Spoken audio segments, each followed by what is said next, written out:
Salam pemirsa CBN semua, kembali lagi bertemu dengan pembahasan buku Bugar Selamanya. Buku ini memberikan kita pelajaran bagaimana kita bisa menjaga akan kesehatan kita dalam kehidupan kita sehari-hari, untuk kita belajar, untuk mengerti bagaimana kita memiliki pola perubahan yang sesungguhnya kepada Tuhan, sehingga dengan pola kita berubah, kita dapat boleh menjaga tubuh kita untuk sehat dan kuat dalam kegiatan kita sehari-hari. Dikatakan juga di sini bahwa kita akan diberikan kekuatan jasmani, rohani, dan juga mental dan spiritual untuk kehidupan kita.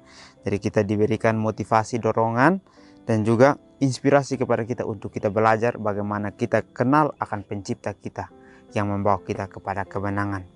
Jadi dalam pelajaran ini kita diajarkan bagaimana kita untuk menjaga akan kesehatan yang sudah dititipkan oleh Tuhan dalam kehidupan kita masing-masing. Sebab itu bacaan kita kali ini judulnya adalah Obat Suara. Ayat intinya terambil Mazmur 100 ayat 2. Beribadahlah kepada Tuhan dengan sukacita, datanglah ke hadapannya dengan sorak-sorai. Saya suka menyanyikan pujian bagi Tuhan. Namun saya belajar bahwa kita harus bernyanyi bukan hanya di waktu kebaktian saja. Beberapa tahun yang lalu, ketika kami sedang mengadakan KKR di California Utara, seorang teman menelpon dan mengatakan bahwa dia sangat kecewa. Istrinya telah meninggalkannya, anak-anaknya telah menjauhinya, dia telah berhenti menghadiri gereja, dan kesehatannya menurun. Baik, pelajaran kita menceritakan bagaimana kita memuji Tuhan dengan penuh rasa syukur. Dikatakan bahwa pada saat kita beribadah kepada Tuhan, maka kita harus beribadah dengan sukacita, sehingga kita datang di hadiratnya dengan bersorak-sorai. Kita diajarkan bahwa kita harus memuji Tuhan dengan memiliki pujian-pujian kepada Tuhan sendiri. Dikatakan di sini bahwa kita harus menyanyikan pujian kepada Tuhan, atau kita mengutarakan satu pujian kepada Tuhan dengan penuh rasa syukur dalam kehidupan kita masing-masing. Sehingga pada saat kita menyanyikan sebuah lagu dengan penuh rasa syukur, maka kita akan memiliki satu kegembiraan tersendiri dalam kehidupan kita masing-masing.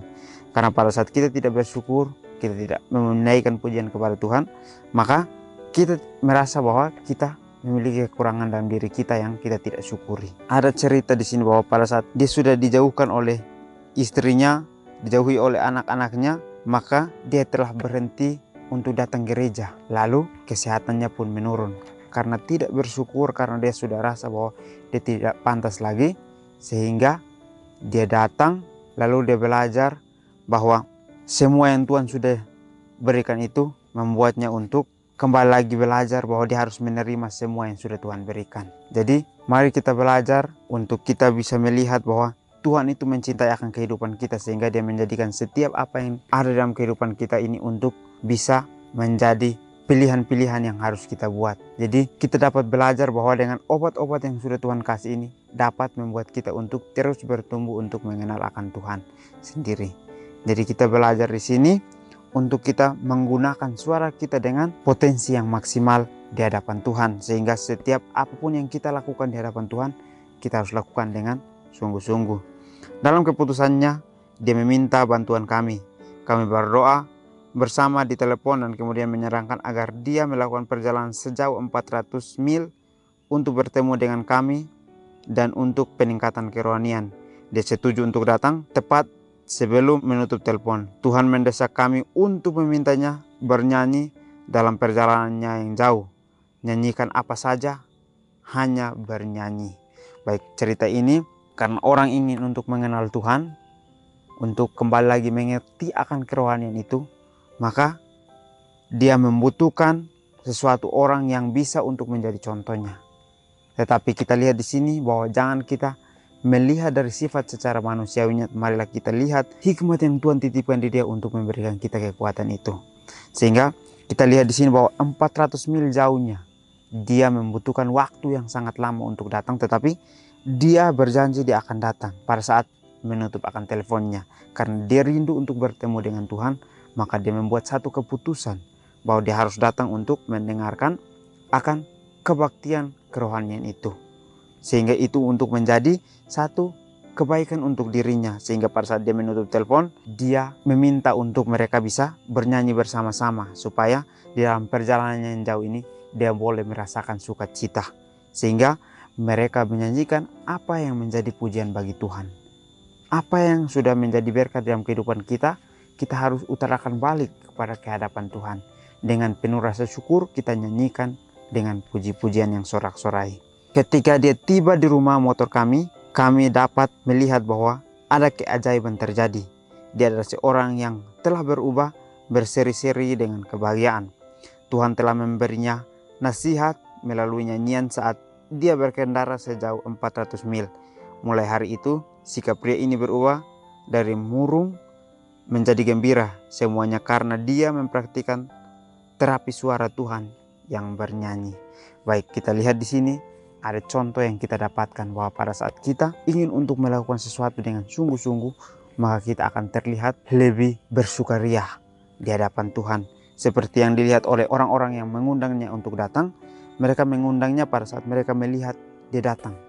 Itu ada satu keajaiban terjadi, di mana mereka melihat bahwa dia datang dengan muka yang berseri-seri atau muka yang penuh kebahagiaan untuk bisa hadir di acara mereka. Jadi Tuhan memberikan nasihat kepada kita melalui nyanyian ini untuk kita bisa menjadikan itu sebagai satu hal yang merubah akan kehidupan kita. Dari awal yang kita memiliki rasa tidak nyaman, rasa yang kurang dihargai, tetapi pada saat kita bersama dengan Tuhan, kita akan merubah semuanya untuk menjadi satu hal yang membentuk akan iman kita masing-masing. Jadi semuanya itu pada saat kita ingin untuk mendengarkan terapi suara yang datang dari Tuhan, maka kita akan menyanyikannya semua dengan rasa sukacita. Pada KKR baru-baru ini di Lincoln, Nebraska, seorang wanita menceritakan kepada kami bagaimana terapi menyanyi telah membantunya dan banyak remaja putri lainnya. Inilah kesaksiannya. Saya menghadiri pertemuan klub Lalech dengan beberapa orang ibu menyusui lainnya. Kami membandingkan catatan tentang stres dalam hidup kami oleh karena bayi yang baru lahir, anak-anak yang sudah lebih besar, suami, makanan yang harus disiapkan, pakaian yang harus dicuci, dan berbelanja. Salah satu ibu mengatakan bahwa dia tidak mengalami banyak stres karena dokternya menyuruhnya bernyanyi ketika dia mulai merasa stres. Kapan saja, di mana saja. Nyanyikan apa saja, nyanyi saja. Dia melakukannya dengan sungguh sangat membantu. Kami semua memutuskan untuk mencobanya. Pada pertemuan bulanan berikutnya kami semua setuju bahwa bernyanyi mengurangi stres. Saya masih tetap bernyanyi ketika saya sedang kesal, putus asa, sedih, dan sedang stres. Itu berhasil, itu sudah lebih dari 20 tahun yang lalu. Dan saya akan terus bernyanyi. Baik, cerita di sini menceritakan bagaimana suatu proses yang dilakukan oleh ibu tersebut. Pada saat mereka KKR, mereka diarahkan untuk bernyanyi. Dia memiliki cerita yang sama seperti apa yang dia sudah lakukan. Dikatakan bahwa pada saat dia mengalami stres atau putus asa, dia mengutarakannya melalui nyanyian untuk mengeluarkan akan semua yang ada di dalam hatinya. Jadi pada saat dia menyanyi, dia merasa bahwa semua stres yang dia miliki bisa keluar. Tetapi apakah menyanyi bisa untuk semua orang? Mungkin semua orang tidak bisa untuk melakukannya. Tetapi ada cara tersendiri yang Tuhan berikan untuk dia bisa dapat memuji Tuhan. Jangan kita paksakan seseorang untuk melakukan hal yang sama dengan hal memuji Tuhan. Tetapi kita harus mengerti bahwa dia memuji Tuhan dengan caranya dia sendiri, berarti Tuhan sedang menggunakan dia untuk menerapi akan suaranya, untuk mendengarkan hikmat yang datang dari Tuhan. Bertahun-tahun yang lalu Ellen White menulis, lagu adalah senjata yang kita bisa selalu gunakan untuk melawan keputusasaan. The Ministry of Healing, halaman 254. Saya pikir itulah sebabnya pemazmur berkata, biarlah orang-orang saleh bersorak-sorai di atas tempat tidur mereka. Mazmur 149 ayat 5. Kapan Anda pergi ke tempat tidur? Saat Anda lelah, sakit, atau depresi, bukankah menarik bahwa nasihat yang diberikan itu adalah bernyanyi pada waktu itu, dan bukan hanya untuk diri Anda sendiri tetapi dengan suara yang nyaring. Kiranya Tuhan membantu kita mengingatkan kebaikan dan kasih-Nya yang besar dan untuk terus bernyanyi.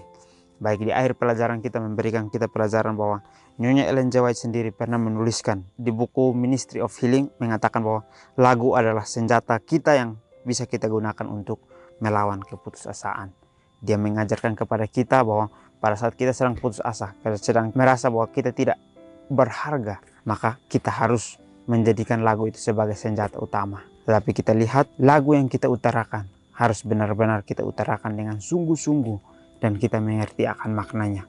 Sehingga pada saat kita utarakan, semua keputusasaan kita bisa merasa bahwa semuanya memiliki kelegaan pada saat kita bernyanyi di hadapan Tuhan. Jadi pelajaran yang kita dapatkan di sini juga di dalam Mazmur 149 ayat 5 ini mengatakan bahwa banyak orang-orang saleh bersorak-sorai di atas tempat tidur mereka. Yang artinya adalah pada saat kita sudah tidak sanggup lagi atau kita tidak bisa untuk melakukan sesuatu, kita memuji Tuhan dengan sungguh-sungguh, kita bernyanyi mengutarakan untuk kita memiliki kesembuhan. Ini seringkali terjadi dalam kehidupan kita masing-masing. Kita merasa bahwa hidup kita tidak pantas lagi, tetapi pada saat Tuhan datang untuk memberikan hikmat itu, kita dapat menerima hikmat itu dengan penuh sungguh-sungguh, lalu kita memiliki satu keajaiban di dalam kehidupan kita. Jadi pada saat kita sedang lelah, sedang sakit, sedang depresi, mungkin kita butuh Tuhan untuk hadir dengan melalui puji-pujian yang kita akan berikan itu. Jadi Tuhan kembali lagi mengingatkan kepada kita bahwa kebaikan dan kasih-Nya akan besar untuk kehidupan kita pada saat kita datang dengan penuh sukacita di hadapan-Nya.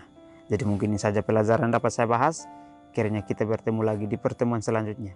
Kiranya Tuhan Yesus memberkati kita semua.